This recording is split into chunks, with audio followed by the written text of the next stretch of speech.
Voilà, on a chanté Dieu est bon en tout temps. Et moi, j'aimerais que nous puissions prendre ensemble ce matin Éphésiens chapitre 6, verset 18. Ça nous parle aussi de en tout temps. C'est pas forcément pour la même chose, quoique, mais ce matin, je voudrais vous partager un thème particulier. Ça fait plusieurs fois que ça me revient à la tête et je me suis dit, tiens, quand est-ce que je vais leur apporter ça et puis dans la semaine, quand je réfléchissais, il y a vraiment ça qui est revenu sur mon cœur. Éphésiens chapitre 6, verset 18. Alors on aurait pu très bien lire les versets d'avant, hein. Vous connaissez l'armure du croyant, le casque du salut, l'épée, la cuirasse, les chaussures. Et puis, pour moi, il y a cette dernière arme qui est là et qui est importante. On ne peut pas s'en passer. D'ailleurs, il faut en prendre conscience. Mais Éphésiens 6, 18 nous dit « Faites en tout temps par l'Esprit toutes sortes de prières et de supplications. Veillez à cela avec une entière persévérance et priez pour tous les saints. Amen. » Alors je voudrais bien sûr insister rapidement sur toutes sortes de prières, puisqu'il y en a différentes. Il y a des supplications, il y a des lamentations, mais il y a aussi des réjouissances bien sûr. Mais ce qui m'intéresse dans ce texte en particulier, c'est par l'Esprit. Faites en tout temps, par l'Esprit, toutes sortes de prières. Peut-être que vous ne vous êtes jamais posé la question, mais on va se la poser ce matin. Qu'est-ce que ça veut dire faire des prières par l'Esprit? Moi, j'ai noté tout simplement, parce que c'est pas si compliqué que ça, dirigé par l'Esprit, mais aussi inspiré par l'Esprit, ou bien encore conduit par l'Esprit. Et puis, une dernière chose que je voudrais aussi vous laisser par rapport à ce texte, avec l'aide de l'Esprit. J'aimerais dire à quelqu'un ce matin qu'on ne peut pas s'en passer. Nous avons besoin de l'Esprit de Dieu. De l'Esprit de Dieu pour nous conduire, pour nous diriger, pour nous montrer quelle est la bonne voie. Nous ne savons pas toujours quelle est la bonne voie. Et nous avons besoin de l'Esprit de Dieu. Et nous l'avons chanté, hein, souffle, souffle de Dieu, et je voudrais insister là-dessus, nous t'accueillons. Parce que l'Esprit, il est déjà là. Mais si je veux que l'Esprit de Dieu agisse dans ma vie, il faut que je le laisse rentrer. Et il ne faut pas simplement que l'Esprit de Dieu ait une place dans ma vie. Il faut qu'il ait la première place dans ma vie. Et comprenez bien que l'Esprit de Dieu, à l'époque de l'Ancien Testament, le Saint-Esprit pour le Nouveau Testament, mais on peut le comprendre d'une certaine manière, parce que dans l'Ancienne Alliance, Dieu ne s'adressait qu'à certains prophètes, certains, permettez-moi de le dire comme ça, mais élus, qui, après avoir reçu un message, devaient le transmettre au peuple. Puis, Jésus est venu. Et Jésus a déjà plus ouvert la voie, parce que le problème de Dieu, entre guillemets, c'est qu'on ne le voit pas. Quand Jésus vient, Dieu fait homme, il se rend accessible en chair et en os au peuple d'Israël. Mais il le dira à un moment donné, je n'ai été envoyé qu'aux brebis perdues de la maison d'Israël. Je vous rassure, ça ne l'a pas empêché de faire du bien, même à ceux qui n'étaient pas de la maison d'Israël. Mais ce que je voudrais dire, c'est qu'il va dire également, quand il va partir, quand je m'en serai allé, je vous enverrai un autre moi-même, le Saint-Esprit. Le Saint-Esprit accessible à chacun d'entre nous. Quand Jésus était sur la terre, il pouvait faire autant de miracles qu'il voulait, et partout où il le voulait, mais il n'était qu'à un seul endroit à la fois. L'Esprit, lui, est partout. Et la question que je dois me poser ce matin, c'est que qu'est-ce que je fais de l'Esprit de Dieu? Qu'est-ce que je fais du Saint-Esprit que Dieu a donné? Le Saint-Esprit parle. Le Saint-Esprit convainc. de péché, de justice, de jugement. Vous pouvez essayer de convaincre quelqu'un d'être croyant, vous pouvez essayer de convertir quelqu'un, vous n'y arriverez pas. C'est l'Esprit qui convainc. Et nous devons nous laisser interpeller par son Esprit. Est-ce que je suis sensible à l'Esprit de Dieu? Puisque si on parle de l'Esprit de Dieu, il faut être honnête, il n'y a pas que l'Esprit de Dieu. Il y a l'esprit du monde, il y a l'esprit du mal, il y a toutes sortes de choses qui nous entourent, et des fois, on doit avouer que ce n'est pas toujours facile de faire la bonne part des choses. J'entends ceci, j'entends cela, alors quand c'est une parole inspirée par l'esprit, eh bien, elle n'ira jamais contre la parole de Dieu. Ça, c'est important de le savoir.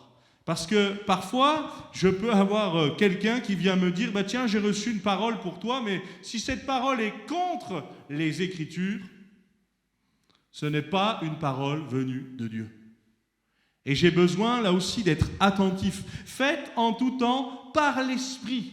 Recherchons toujours l'approbation de l'Esprit de Dieu dans nos prières. Pourquoi? Parce que nous ne savons pas toujours ce qu'il convient de demander dans nos prières. Si vous priez pour la guérison des nations, vous avez raison. On l'a fait plusieurs fois ce matin. Si nous prions pour Israël, on a raison. Si nous prions pour la conversion du monde, on a raison. Mais il y a parfois des sujets un peu plus délicats et il nous faut l'aide de l'Esprit pour que nous puissions savoir exactement ce pourquoi nous devons combattre.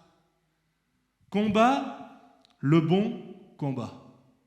Il y en a plein des combats. Qui n'a pas de combat ici? Les seuls qui n'ont plus de combat, vous savez qui c'est? C'est ceux qui sont morts. Eh oui. C'est pour ça que la Bible nous invite à mourir à nous-mêmes. Mais ça, entre la lecture de ce qu'on lit et puis de ce qu'on vit, c'est pas toujours évident parce que c'est un sacré combat, la mort à nous-mêmes. Mais c'est de dire aussi, Seigneur, donne-moi d'être attentif. Parfois, je veux que Dieu me parle. Et parfois, Dieu le fait en disant, mais si tu veux que je te parle, donne-moi du temps. Si tu veux que je te parle, écoute-moi. Si tu veux que je te parle, peut-être redonne-moi du temps. Parce que Dieu parle, tantôt d'une manière, tantôt d'une autre. Malheureusement, l'homme n'y prend pas garde. Pourtant, Dieu veut encore parler. Dieu continue de parler. Et je crois même que jusqu'au bout, Dieu parlera. Faites en tout temps par l'Esprit toutes sortes de prières et de supplications. Recherchez l'Esprit de Dieu dans ce que nous faisons. Seigneur, est-ce que ce que je fais, c'est conforme à ton esprit? Est-ce que ce que je cherche, c'est conforme à ton esprit? Prenez un autre texte avec moi, toujours concernant l'esprit. Matthieu chapitre 4. Là, il est question de Jésus qui est emmené au désert. Certainement, la plupart d'entre vous et d'entre nous, nous connaissons bien ce récit, mais on va le lire ensemble. Matthieu chapitre 4.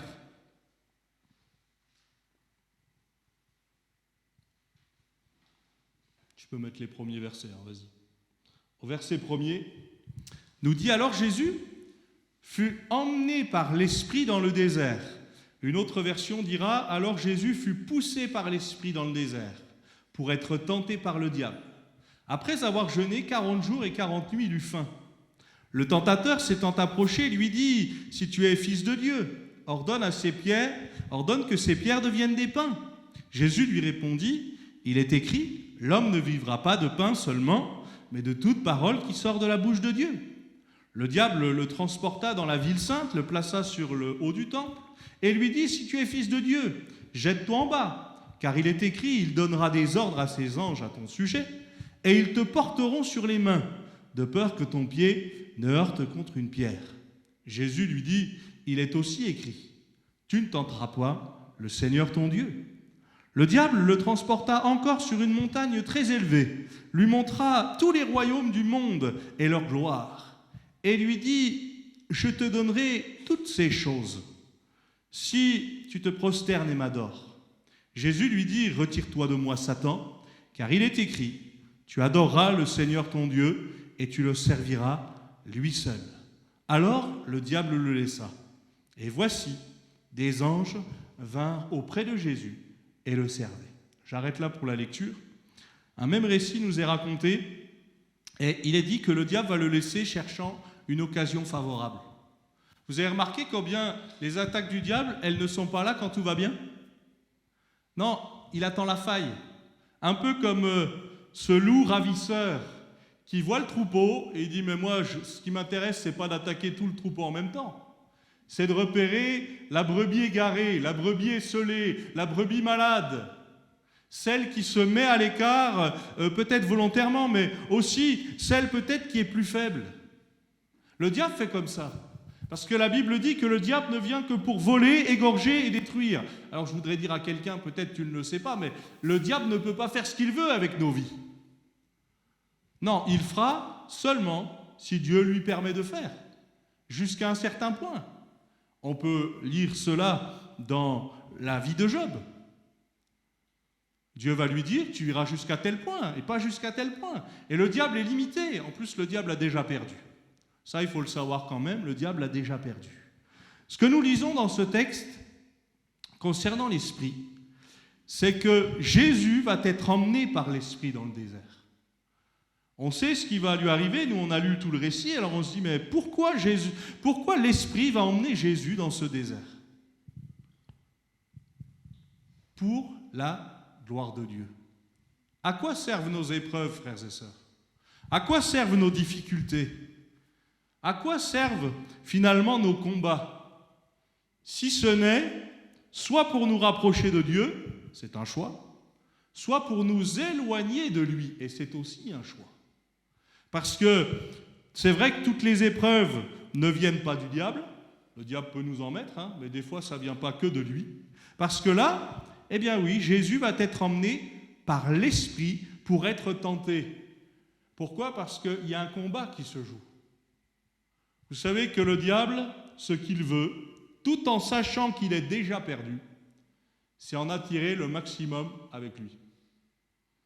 Et moi, ce que je dois faire, c'est être sensible à l'Esprit pour aller là où il veut que je sois et peut-être pour éviter que j'aille dans certains endroits, là où il ne veut pas que je sois.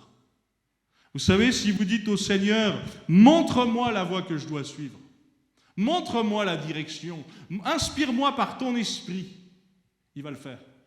Il va le faire. Mais la question après, c'est est-ce que moi je vais suivre son conseil? Parce qu'il est facile pour nous de lire tout le récit et de se dire, ben oui, à la fin, Jésus remporte la victoire. Oui, mais moi, dans quelle partie du récit je suis? Parfois, je peux entendre des bruits. Je ne vais pas aller jusqu'à dire qu'on peut entendre des voix, mais quoique. Des voix, des fois, on en entend beaucoup. Après, il faut discerner la bonne voie, le bon chemin. Quand Jésus dit « Je suis le chemin, la vérité et la vie », c'est parce qu'il y a d'autres chemins proposés. C'est parce qu'il y a d'autres vérités qui ne sont pas des vérités. C'est parce qu'il y a des mirages. Le diable, la Bible nous dit qu'il se déguise en ange de lumière. Pourquoi? Parce que lui, son but, c'est d'être comme Dieu. Mais il ne l'est pas. Lot, quand il va regarder à droite et à gauche, va voir toute la plaine et il va se dire, mais c'est comme un jardin de l'Éternel. Mais le comme un jardin de l'Éternel voulait dire ce n'en est pas un. C'est un mirage. Et frères et sœurs, dans les routes que nous devons prendre, les chemins que nous devons emprunter, nous avons besoin d'être sensibles à l'Esprit pour aller là où il nous veut. Être sensible à l'Esprit, c'est aussi quitter certains endroits où Dieu ne nous veut pas. Vous savez, Balaam, le devin, il va dire, je vais demander au Seigneur ce qu'il veut. Dieu lui dit, tu n'iras pas. Et puis lui, le lendemain, il dit, attendez, je vais encore redemander, comme si Dieu pouvait se tromper. Mais là, Dieu va lui dire, vas-y. Et c'est étonnant, parce qu'on pourrait se dire, est-ce que Dieu est en train de se contredire? Non, Dieu ne se contredira jamais. Il a donné sa parole. Mais si je ne veux pas l'écouter, je suis libre de ne pas l'écouter. À nous, frères et sœurs, de ne pas mettre Dieu dans notre case en disant « Mais Seigneur, moi ça m'arrangerait que tu dises ça. Ça m'arrangerait que tu fasses ça. » Non, ce qui devrait nous arranger, c'est de faire sa volonté. Pas plus, pas moins. Et peut-être de dire, bien, Seigneur, donne-moi d'être sensible à ton esprit. Donne-moi de saisir quand c'est une parole pour moi. Donne-moi de saisir quand tu me parles d'une manière particulière. Et je voudrais vous partager aussi la vie de cet homme. L'Esprit n'était pas encore venu, puisque ça se passe à la naissance de Jésus. Mais moi, j'aime beaucoup l'histoire de Siméon. Je ne sais pas si, pour certains, vous aimez son histoire, mais moi, je l'aime beaucoup. Et elle nous est racontée dans Luc chapitre 2. On va le lire ensemble. Luc chapitre 2, verset 25. On va lire un peu son histoire et puis je vais insister sur quelques mots et vous allez sans doute percuter aussi puisque c'est le thème de ce matin. Mais Siméon, il avait quand même une sensibilité particulière. Luc chapitre 2, verset 25.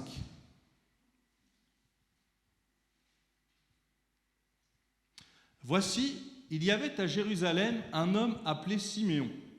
Cet homme était juste et pieux.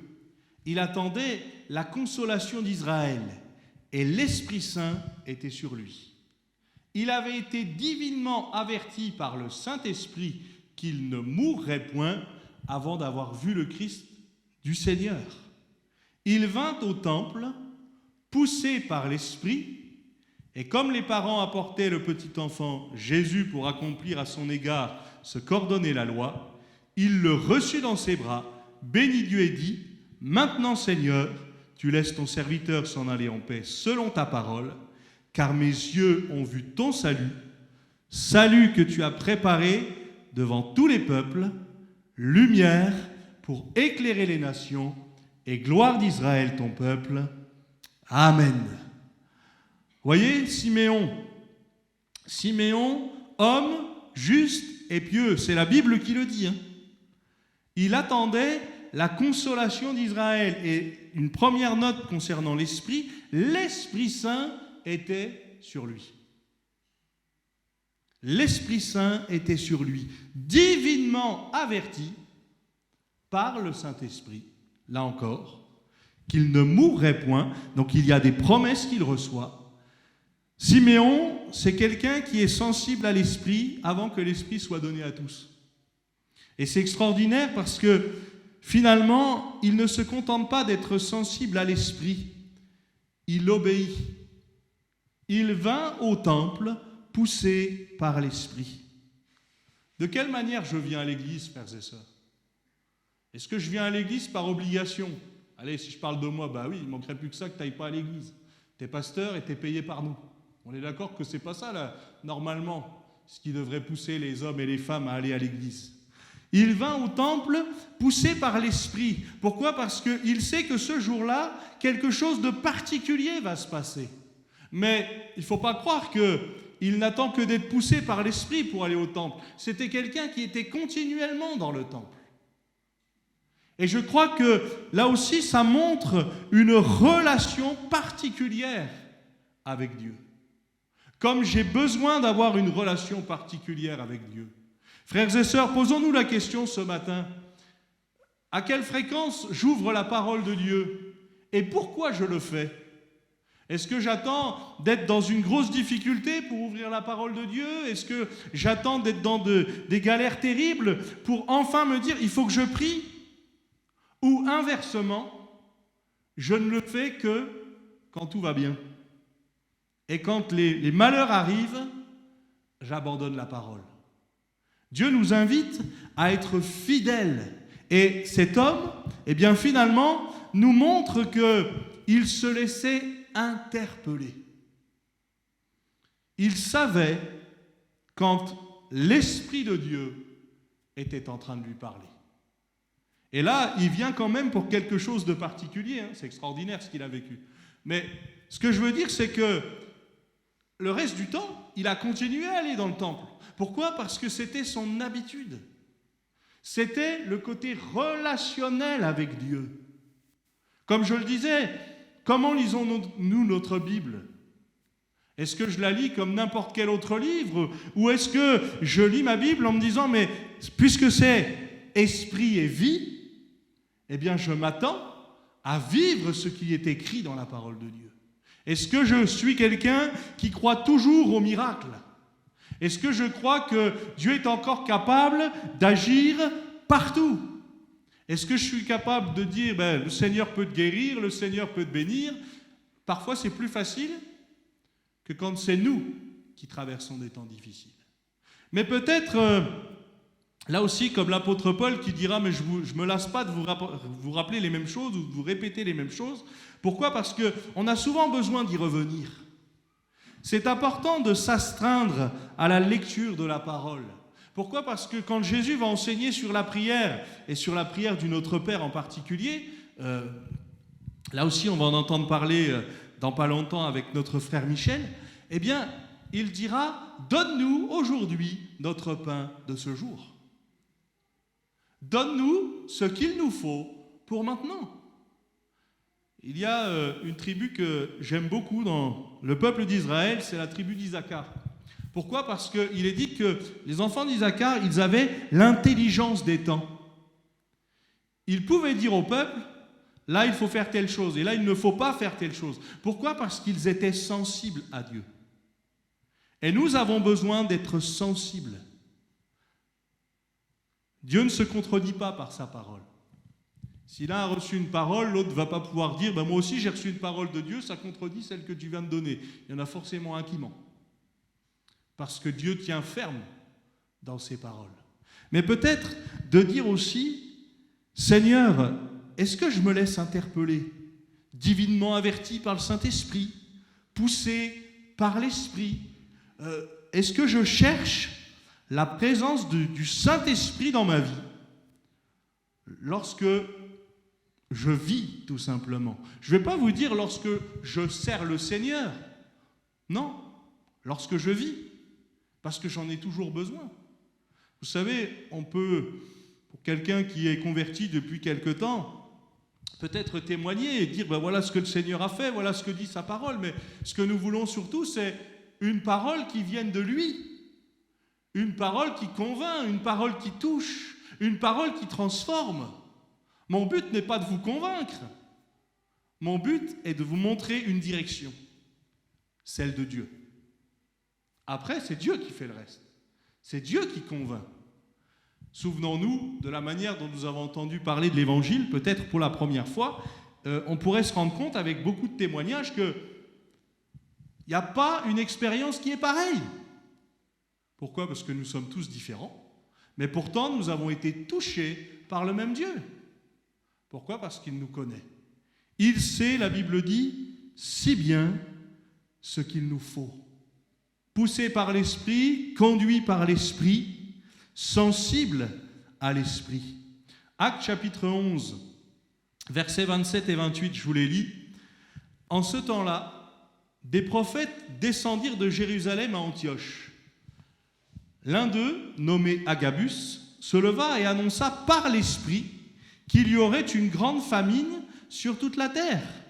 Elle arriva, en effet, sous Claude, pour ceux qui cherchaient, Actes 11, 27 et 28. Vous voyez, très simplement, le prophète Agabus va annoncer par l'Esprit. Il ne va pas annoncer par lui-même, mais par l'Esprit, qu'il y aurait une grande famine. Et comment on reconnaît un prophète? Vous le savez, ça. Si ce qu'il annonce arrive, c'est aussi simple que ça. Eh bien, lui, ce qu'il a annoncé, on n'en entend pas beaucoup parler d'Agabus. Mais ce qui est sûr, c'est que ce qu'il a annoncé là, en particulier dans ce texte, a fini par arriver. Est-ce que je suis sensible à l'Esprit, encore une fois, pour me laisser conduire par lui? Parce que quand on entend de la part de l'Esprit, je vais te conduire dans de beaux chemins, ce sera super, il n'y aura pas de problème, c'est plus facile d'y aller que quand c'est des chemins très délicats à suivre. Et d'ailleurs, je voudrais qu'on le partage aussi dans Actes chapitre 20, verset 20. L'apôtre Paul va nous parler et là aussi, regardez le contexte. C'est volontaire que je vous ai partagé ce que je vous ai dit juste avant. Parce que dans Acte 20, verset 20, il est dit, vous savez que je n'ai rien caché de ce qui vous était utile et que je n'ai pas craint de vous prêcher, de vous enseigner publiquement et dans les maisons, annonçant aux Juifs et aux Grecs la repentance envers Dieu, la foi en notre Seigneur Jésus-Christ. Et maintenant, voici, lié par l'Esprit, je vais à Jérusalem, ne sachant pas ce qui m'y arrivera.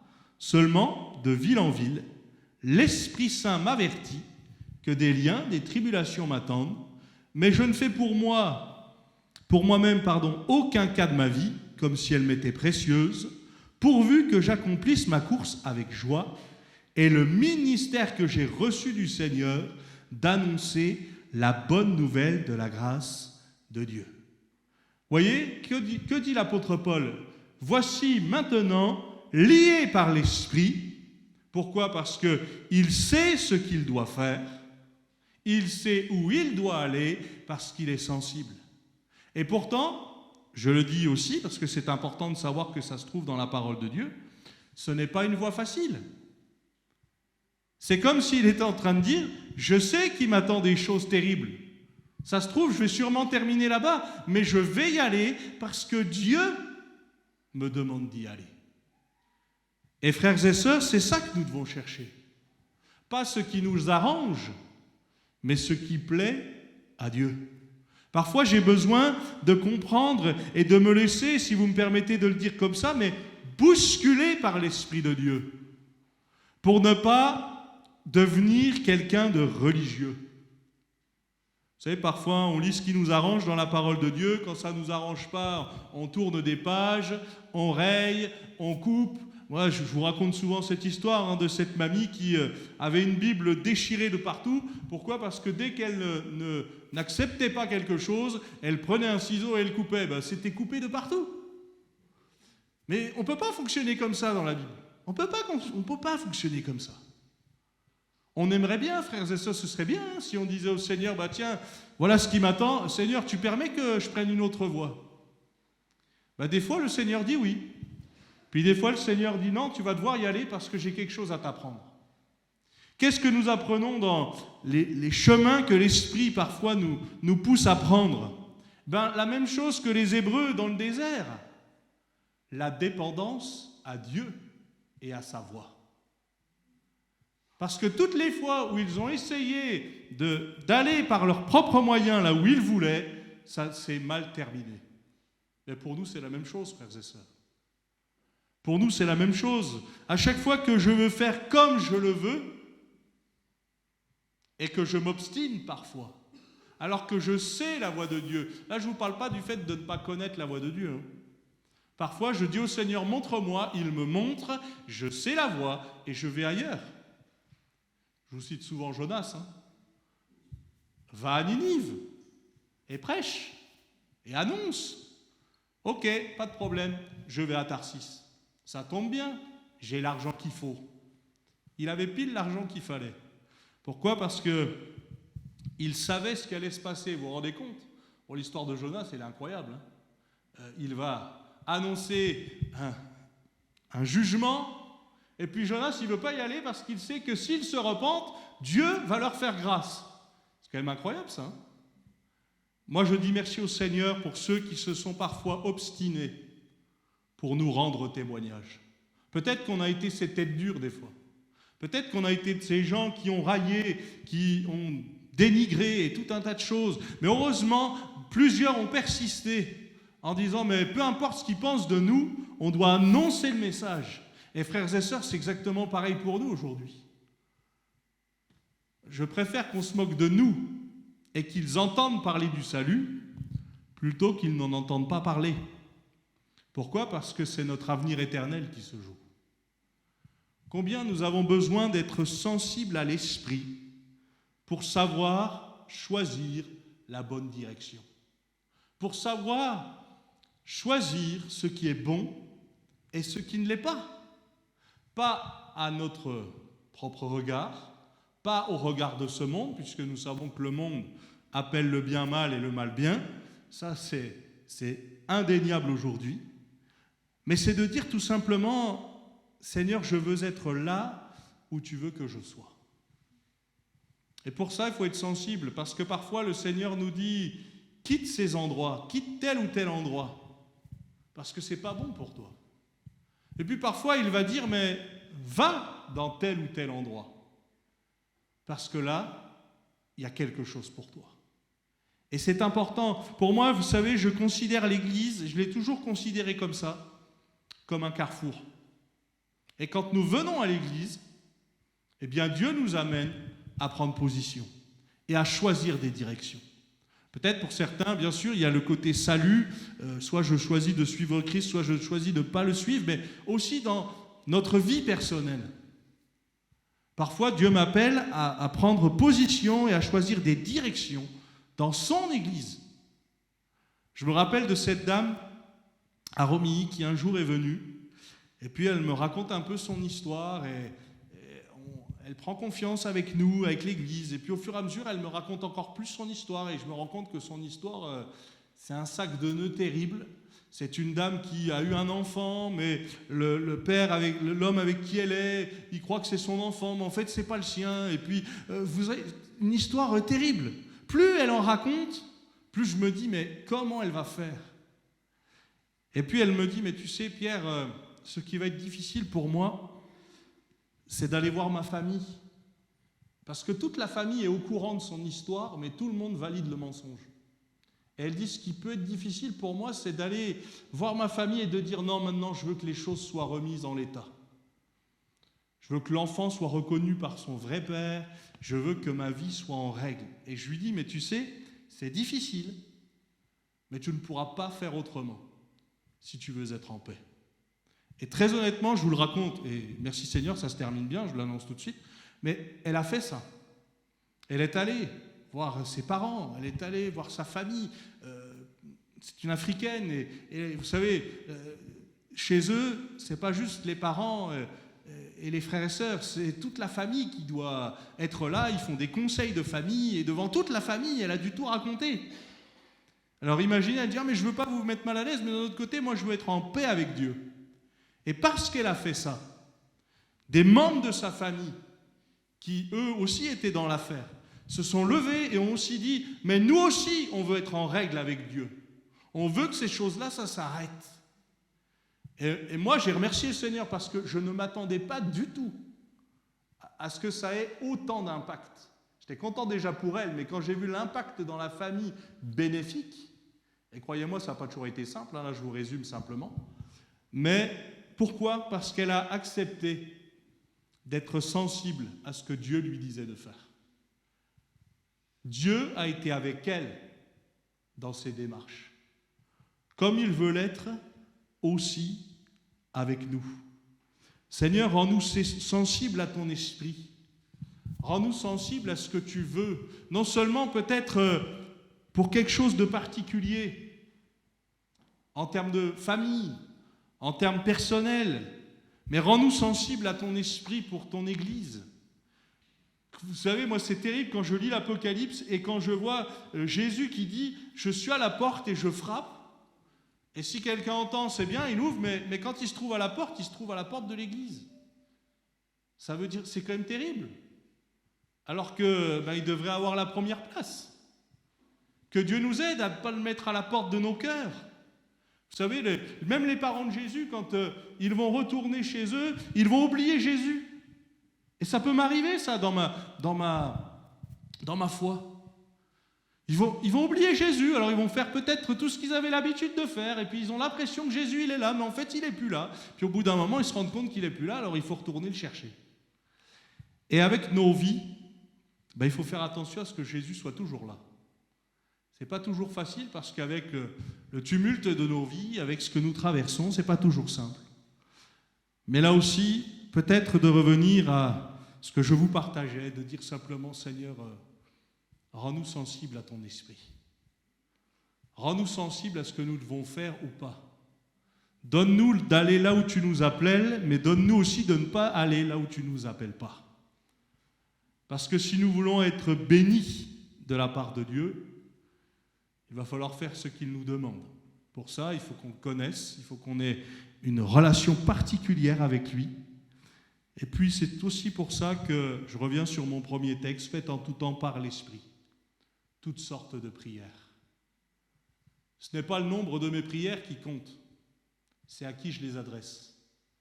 Et ce n'est pas forcément parce que même je les adresse à Dieu que les prières vont être exaucées. Non, c'est parce que je vais aussi être sensible à son esprit. Alors après, il faut que je le dise aussi, il y a une notion que personne ne maîtrise ici, ni vous ni moi, c'est le temps de Dieu. Dieu sait ce qu'il fait. Dieu sait comment il le fait. Mais Dieu nous dit, on en a parlé vendredi, priez sans cesse. Ça ne veut pas dire prier continuellement. Non, ayez toujours recours à la prière. N'oubliez pas d'avoir recours à la prière. Pourquoi ? Parce que je vous ai mis ce moyen-là pour être en communion avec Dieu. Et non seulement, soyons en communion avec Dieu par la prière, en lui parlant, mais aussi en l'écoutant. Et puis, une dernière étape primordiale, en mettant en pratique ce qu'il nous dit. Parce que Dieu parle, mais il nous dit aussi, maintenant, il faut que tu mettes en pratique. Que Dieu nous aide, en tout cas, c'est ce qu'il veut faire, c'est d'ailleurs pour ça qu'il nous a laissé son esprit, nous ne sommes pas seuls, alors ayons toujours recours à Dieu, à son esprit, parce qu'il est toujours le même. On prie le Seigneur ensemble. Seigneur, merci. Merci de nous avoir laissé ta parole. Merci pour Jésus que tu as envoyé, cette parole faite chair. Merci pour ces messages et merci pour ton esprit. Merci Seigneur de nous l'avoir laissé. Merci Seigneur de nous donner encore accès aujourd'hui à ton esprit. Seigneur, nous voulons être sensibles à toi. Nous voulons écouter ton esprit nous parler. Seigneur, merci parce que tu parles tantôt d'une manière, tantôt d'une autre, encore aujourd'hui. Seigneur, bénis ton peuple.